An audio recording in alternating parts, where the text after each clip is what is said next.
Salam değerli izleyicilerimiz, yine mən Eşkinos olarak hazırda sizler için süper bir varyant tapmışam. Dostlar, həyəti olmasa da evimizin öz kvadratı 200 kvadrata yakındır.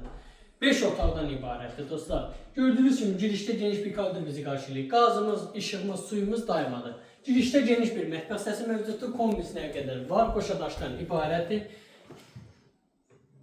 Geniş belə bir yataq otağı mövcuddur. Otaqların ölçüləri çox gözəldir. Həqiqətən də belə bir geniş ikinci geniş yataq otağı mövcuddur. Və üçüncü geniş bir yataq otağı mövcuddur dostlar. Və belə bir geniş balkon hissəsi mövcuddur. Gördüyünüz kimi dostlar. Bu hissədə də yerləşir qardırop kimi və səmtə qoşaq hissələrə ayrı-ayrı. Tanış olaq inşallah.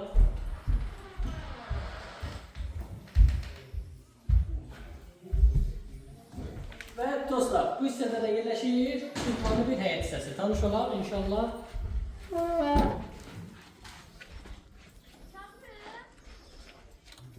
Evimizin qiyməti 65 min deyilir, real olsa endirim olacaq. Yerləşmə yeri Binə Savxozda, Ələkbər marketin yaxınlığında. Allah alana da, satana da xeyir versin.